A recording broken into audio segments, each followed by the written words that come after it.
Hello world, my name is Briar. I use they them pronouns, and I love Dungeons and Dragons. I love Dungeons and Dragons so much that I am doing a lore dump series about my homebrew world. Now, I don't have a pointer, I have a chopstick.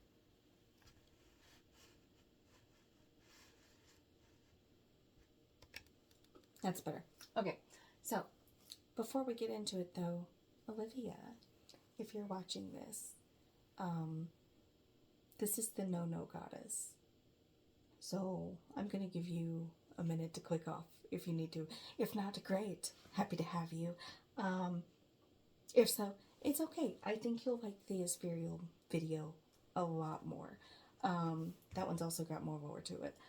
But this one's Arivani, so let's get into it. So if you're still here, Arivani is part of the wild pantheon. Now, I have various pantheons in my world. I have 5 right now. I might have more at a later date, but for now it's just 5. And the wild gods are the archfey gods and associated with the Wilderfrey. One thing that we might get into as the lore videos go on and as I develop more and more information is how the planes are tied to the primordial gods, and people don't know if those planes came first or if the primordial gods came first. But the primordial gods are dragons. They're the first dragons that created the other dragons, the dragon gods, if you will. Anyway, I feel like that one scene from the Emperor's New Groove with Kronk. But you know what? Everybody loves a himbo. I'm a thembo. Just kidding. I'm very short. Anyway, let's move on to the next section. So, you will see here, cleric domains, all. Now, just about all the gods will kind of have, like, they'll welcome, like, sometimes they'll have clerics and they'll allow those clerics to take other domains. And, like, their listed domains are more what's common than what anything else. But Arivani really says all. Like, and if you look down to her sphere of influence, I just put influence, but this is technically her sphere of influence, what she's the goddess of. If you look down, you will see individual... Oh, no. Can you see it? You probably can. I can't unless I look at the actual board. But you will see individual destiny, potential paths, divination, self-actualization. Self-actualization. So she's open. She's a rather passive goddess, and she'll be like, if you're my chosen, you get to do what you want to do. And her chosen, unlike many gods, her chosen aren't specifically clerics. Her chosen, like, you can be a chosen of Asperial with any class without even taking any cleric levels. And that's the thing. For example, Sivanwe, one of her chosen, or seekers, if you will, Sivanwe is a druid. I haven't decided which kind of druid yet, but she is a druid. Anyway, so her people, a lot of the gods, not all of the gods, but a lot of the gods have created various races. And her people, the race that she created, are the Arithnids. Now, for a visual, think Drider, but without all of the lore surrounding Driders. Okay, these are just spider people. Fun fact, they refer to their young as thidlings, and it's so cute. I'm so proud of it. It's so cute, and it just makes me smile every time I think about it. And then the sacred animal, spiders. Obviously. That's why I told Olivia to not watch this video. I almost drew a little spider in the corner on the web because it's Halloween, and I wanted to be a little bit funky with it. But then I remembered it's specifically the visuals that upset some people, so I did not. Anyway, So while Arivani is rather, she's often, I don't want to say isolationist, because like she's specifically interested in how other people develop, specifically how mortals develop, because um deities are largely unchanging because they're immortal. So like time is just not a concept for them the way that it is for mortal people. So she is fascinated by the way that mortals can grow and change over time based on what happens to them. She's not entirely, so like, she's not malicious, but she's also not entirely benevolent. She's very passive. I originally designed her as a goddess of the Evernyx, or the Shadowfell, and if I come up with an entire pantheon for the Evernyx, then she will probably shift from the wild gods to the shadow gods, or the dark deities, or whatever I call that pantheon. But for now, I'm just putting her in the wild gods. Honestly, I probably should have gone over that at the first part of this video. But this is going to be a relatively short video for me. So, yeah. So she's got allies. Tsuler, Esfiriel, Gisena. So Tsuler and Esfiriel are actually a married couple. She was friends with Tsuler first, but because Tsuler is just such a bright and bubbly goddess, that made Arivani happy. And Tsuler, like, Arivani just liked being around Tsuler, so they became friends. And through her friendship with Tsuler, Arivani got to know Esfiriel. Now, they weren't close before story events surrounding Tsuler, but after those story events, Esfiriel fell from the New Age pantheon into the Infernal pantheon, and her sphere of influence moved from healing and mercy to retribution and closure, which ties back to Arivani's interest in the way that mortals grow and develop in such a short amount of time compared to immortals like deities. So, yeah. She and Asveriel would grow closer after that. Also, with the grief. Tsuler's fall, what happened to Tsuler made Arivani experience the first taste of new emotions.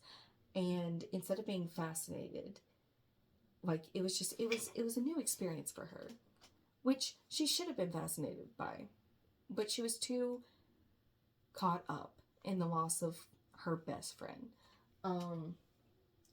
Which brings us to Gisena as the last one that could be counted among her allies. Now, there are other allies. These are just the first three that I thought of. So, Gisena is the youngest goddess in the Wild Pantheon. Perhaps one of the youngest goddesses in any pantheon. Very, very new goddess. Still very old by mortal standards, like, obviously. But like, the last generation of elves were there before Gisena. So she's very much still establishing herself. There's various lore. Gisena is going to be a long time coming.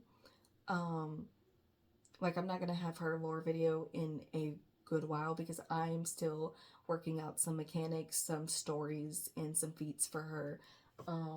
Very interesting goddess to me as well. But she is basically a goddess of the hunt and the wild and the moon. A goddess of, you could say, lycanthropes.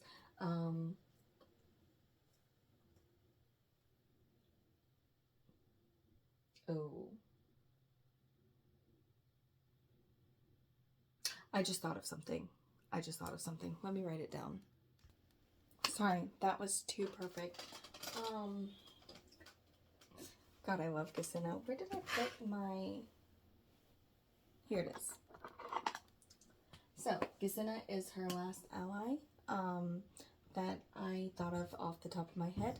Let's move on to her one enemy, because again, Arivani is a passive goddess for the most part. Rothario. She hates Rothariel. Hates him. Hates everything he stands for, everything he is. Like, it's... Arivani does not throw hands. She would. In a second. She would rival Typhronia's throw-in hands ability. Arivani has a little bit more respect. Like, these are her main squeeze, right? Not squeeze, that's the wrong term. These are her main, like, this is her main social circle. But anybody who is enemies with Rothariel, which is almost everybody, got a few more brownie points with our friend Arivani. Hates him. Anyway, her title is the Fate Spinner, Sea Sphere of Influence. Other associations with the moon. So, in my prologue for my book, a character, one of her seekers, Sinafri, in fact, Sinafri goes into the temple to kind of use the moonlight to discern visions in the water. And like the way that she realized there was something weird going on is because the water was still. There were no colors. It's called this pool of shifting colors. It's basically a pond, a glowing pond. And that the fact that as bright as the moon was, because the next day was the harvest festival for Blood Hollow, a settlement nearby Sinafri settlement.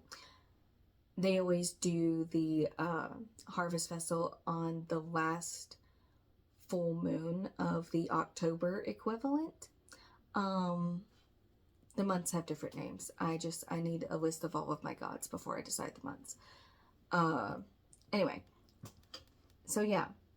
So as bright as the moon was, it wasn't quite full, but it was like a hair's breadth away from being full. And there were no colors swirling into images. So, yeah, like how it works is like the moon shines on the pool reacts to the moonlight and shows you images. And that's why she's associated with the moon. And then named chosen, we just mentioned Sinafri. Sinafri is the POV, or the point of view, for the prologue. Sivanwe is Sinafri's daughter. And Sivanwe is one of the POV characters for the main story and the books that follow the first book. So yeah, that's basically it. That's all I have for development of Arivani so far. Oh, actually, her description. So Arivani is depicted as an orb weaver. I see divination or clairvoyance, like seeing the future. I kind of see that as purple. That's just the color I've always associated with it, and that's a color that's commonly associated with it. I think divination magic in D&D is purple. I can't remember. It should be. If it's actually, we're gonna look at the colors associated with the different schools of magic.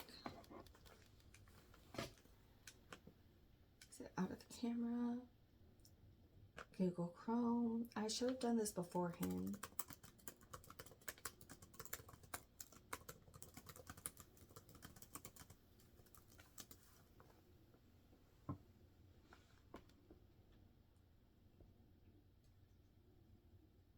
Come on. I know you have faster internet than this.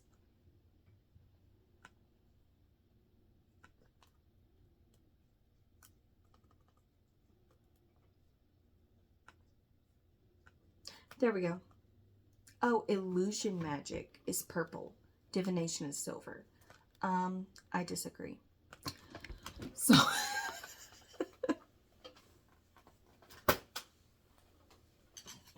So yeah. So she's depicted as an orb weaver, largely thought to be a purple orb weaver. I haven't decided on what shade of purple, but that's why I wrote all of this in purple.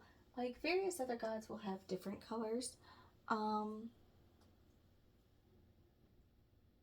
Like Esfirial, I think I'll put Esfirial in pink, because pink is my favorite color. and Aspheriel is my favorite goddess. But yeah, that's all I have. Okay, bye.